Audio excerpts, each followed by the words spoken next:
আমরা যারা short video বা লং ভিডিও ক্রিয়েটর আছি বা আমাদের যাদের ব্যাকগ্রাউন্ড মিউজিক প্রতিনিয়ত প্রয়োজন হয় বা আজকে ভিডিও যারা ক্লিক করছেন, তো প্রত্যেকের কপিরাইটের একটি ফেরার মধ্যে থাকতে হয়। সো আজকে ভিডিওতে আমরা 5টি ভিডিও ক্লিপ শেয়ার করব এবং প্রমাণ সহ।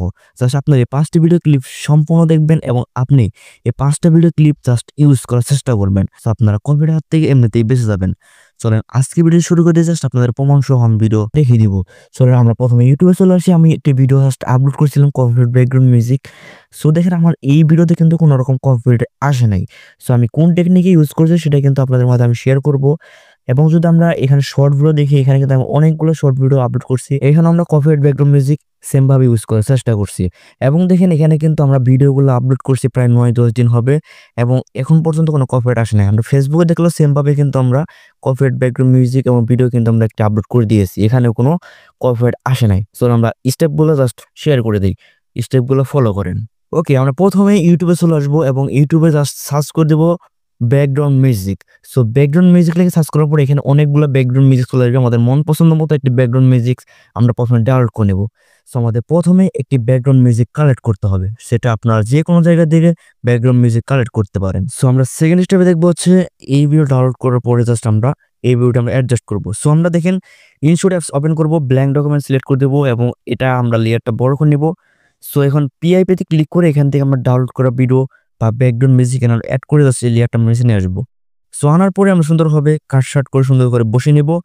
সো বসানোর পরে আমরা এই ভিডিওটি সেভ করে নেব। সো আমাদের সেভ কমপ্লিট হয়ে গেলে আমরা এখন একটি নতুন ইউটিউব চ্যানেল খুলে নেব। সো এটা আমাদের তৃতীয় পার্ট।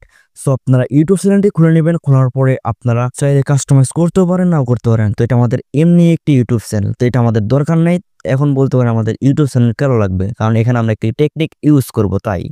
সো আমরা 4 স্টেপে দেখবো হচ্ছে দেখেন জাস্ট আমরা ব্রাউজারে চলে আসবো। সো ব্রাউজার আসার পরে এখান থেকে আমরা ইউটিউবে চলে আসবো এবং আমরা ইউটিউব চ্যানেলের ড্যাশবোর্ডে চলে আসবো। এই জন্য আমরা দেখেন 3 লাইন থেকে জাস্ট আমরা ডেস্কটপ সাইট অন করব, জাস্ট আমাদের লোগোতে ক্লিক করে দেবো। সো লোগোতে ক্লিক করার পর আমাদের যদি অন্য চ্যানেল লগ ইন করা থাকে সেক্ষেত্রে আমরা এখান থেকে সুইচ অ্যাকাউন্ট করে দেবো, মানে আমরা নতুন চ্যানেলটা এখানে আমরা অ্যাড করে নেব।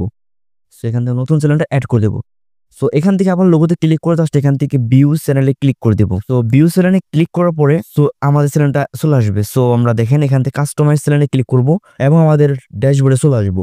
সো আমরা এখান থেকে উপরে ক্রিয়েটে ক্লিক করব, আপলোড ভিডিওতে ক্লিক করব এবং চুজ ফাইলে ক্লিক করব। সো চুজ ফাইলে ক্লিক করার পরে আমরা মিডিয়াতে ক্লিক করব এবং ফাইল থেকে আমাদের যে ভিডিওটা আমরা ইনশুট থেকে আমাদের ব্যাকগ্রাউন্ড মিউজিকের ভিডিওটা আমরা সেভ করলাম সেই ভিডিওটা এখানে আমরা অ্যাড করে দেব, মানে এই ভিডিওটা আমরা এখানে আপলোড করব নতুন চ্যানেলে। সো দেখেন আমরা এখানে একটা টাইটেল দিতেও পারি, নাও দিতে পারি। সো আমি এখানে দিয়ে দেবো ফ্রি ব্যাকগ্রাউন্ড মিউজিক, এরকম লিখে দিতে পারি। সো লেখার পরে সো এখান থেকে আমরা দেখেন সি মোড পেয়ে যাবো, সি মোডে ক্লিক করে দেবো। সি মোডে ক্লিক করার পরে তার নিচের দিকে চলে আসবো। তো এখান থেকে আমরা এটাকে অন করে দেবো এবং নিচের দিকে চলে আসলে দেখেন এখানে আমরা পেয়ে যাবো হচ্ছে দেখেন স্ট্যান্ডার্ড ইউটিউব লাইসেন্স। তো আমরা এখান থেকে করবো ক্রিয়েটিভ কমন্স লাইসেন্স, এটা আমরা অ্যাড করে দেবো, মানে দ্বিতীয় নাম্বারটা আমরা সিলেক্ট করে দেবো। তো সিলেক্ট করার পরে আমরা এই ভিডিওটি জাস্ট আপলোড করে দেবো। সো নিচে আমরা দেখেন নেক্সট পেয়ে যাবো, নেক্সটে ক্লিক করবো। সেখানে আমাদের টাইটেল, হ্যাশট্যাগ, ডেসক্রিপশন এগুলোর প্রয়োজন নাই। সো আমরা শুধু ভিডিওটি আপলোড করে দেবো। সো আমরা এখান থেকে দেখেন এখান থেকে আমরা নিচেরটার মধ্যে ক্লিক করব।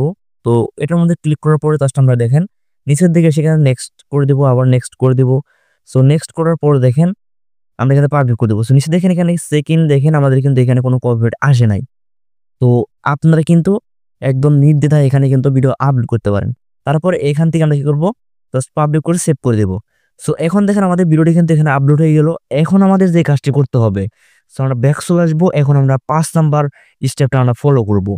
সো দেখেন আমাদের নতুন চ্যানেলে যে ভিডিওটি এখন আমরা ড্যাশবোর্ড থেকে ভিডিওটি আপলোড করলাম সেই ভিডিওটি আমরা এখানে ওপেন করে নেবো আমরা ইউটিউব থেকে। সো দেখেন ইউটিউব থেকে ওপেন করার পরে আমাদের কিন্তু এখানে মিউজিকটা চলতেছে। আমরা এখন কি করবো, এই মিউজিকটা জাস্ট ডাউনলোড করে আমরা যে কোনো আমাদের ভিডিওতে আমরা ইউজ করতে পারি। সো আপনার মিউজিকটি যখন আপনার চ্যানেল থেকে আপনি ডাউনলোড করা কমপ্লিট করবেন তখন আপনার যে কোনো একটি এডিটিং অ্যাপস ওপেন করে নেবেন। সো এডিটিং অ্যাপসে ওপেন করার পরে এখানে আপনার ভিডিওতে আপনি এই মিউজিকটা জাস্ট ওভারলি থেকে জাস্ট আপনার ভিডিও সিলেক্ট করে জাস্ট আপনি কিন্তু এখানে আপনার মিউজিক আপনি ইউজ করতে পারেন। সো আমি সবসময় এই টেকনিকগুলো ইউজ করি। আমি এভাবে আমার ভিডিও জাস্ট আমি আমার ইউটিউব চ্যানেলে আমি আপলোড করি, পুরাতন বা নতুন একটি ইউটিউব চ্যানেলে আমি সেই ভিডিও ডাউনলোড করে আমার ভিডিওতে আমি এই মিউজিকগুলো ইউজ করি। তো আমি কিন্তু এখন পর্যন্ত অনেক দিন ধরে আমি এই টেকনিকগুলো ইউজ করি, আমার কিন্তু এখন পর্যন্ত কপিরাইট সমস্যার মধ্যে আমি পড়ি নাই বা আমার এখন পর্যন্ত কপিরাইট আসে নাই। এখন আপনারা বলতে পারেন ভাই আমি চাইলে তো আমি যে ভিডিওটা প্রথমে অনলাইন ভিডিও ডাউনলোড করছিলাম সেই মিউজিকটা আমি ইউজ করতে পারি। সো দেখেন এখন আমি কোন টেকনিক ইউজ করছি, আমি হচ্ছে অন্যের ভিডিও ডাউনলোড করছি বা সেই মিউজিকটা আমরা ডাউনলোড করছি। এখন আমি সেই মিউজিক আমার চ্যানেলে আমি আপলোড করে আমার ভিডিও বা আমার মিউজিক আমি ইউজ করতেছি। সো দেখেন এখানে আমি এই টেকনিকটা ইউজ করছি। তো আপনি কিন্তু চাইলে আরেকটা টেকনিক ইউজ করতে পারেন, যেমন আপনার ফোনের স্ক্রিন রেকর্ডার বা স্ক্রিন রেকর্ড যে অ্যাপসটি আছে, আপনার সেই স্ক্রিন রেকর্ড অ্যাপস ওপেন করে ইউটিউবের একটি ভিডিও ওপেন করে সো আপনার যে মিউজিকটা চলবে সেই মিউজিকটা আপনি জাস্ট এভাবে কিন্তু রেকর্ডিং করে নিতে পারেন। সো যখন এভাবে রেকর্ডিং করবেন তখন কিন্তু আপনার অনেকটাই কপিরাইট হাত থেকে বেঁচে যাবেন। সো কপিরাইটের সমস্যার মধ্যে আগে পড়তাম, যেমন অনেকেই ইউটিউবে ভিডিও দিত যে এই ওয়েবসাইট থেকে কপিরাইট ফ্রি মিউজিক পাওয়া যায়, এরকম সেইরকম। এইগুলাতে কিন্তু অনেক কপিরাইটের প্যারা দেয়। সো এখন আমি যে টেকনিকগুলো ইউজ করি এই টেকনিকের মাধ্যমে কিন্তু আমার ভিডিওতে কপিরাইট আসে না। সো একটা লজিক দেখেন, এখন যদি আপনার ভিডিও আপনি ইউটিউবে আপলোড করেন এবং সেই ভিডিও থেকে আপনি কপিরাইট দিবেন, কপিরাইট স্ট্রাইক দিবেন, কখনো না। সেক্ষেত্রে আপনার ভিডিও আপনি ইউজ করবেন। তো আমি এখানে ক্রিয়েটিভ কমন্স লাইসেন্স দিছি, মানে এখানে আপনি চাইলে ইউজ করতে পারেন এটা। ক্রিয়েটিভ কমন্স লাইসেন্সের আন্ডারে যে মিউজিকগুলো আছে আপনি চাইলে সবগুলা মিউজিক আপনি ফ্রি ইউজ করতে পারেন। সেক্ষেত্রে আমি ক্রিয়েটিভ কমন্স লাইসেন্স এখানে সিলেক্ট করে ভিডিও আপলোড করে আমি আমার ভিডিও আমার চ্যানেল থেকে আমি নিয়ে জাস্ট ইউজ করতেছি। সো আমার কিন্তু এখন পর্যন্ত কপিরাইট আসে নাই বা আমি ইউজ করতেছি। তো সেক্ষেত্রে কিন্তু কপিরাইট আসবে না। তো আমাদের এই টেকনিকগুলো ইউজ করতে পারেন। তো নেক্সট ভিডিওতে আমরা ব্যাক করবেন। ধন্যবাদ।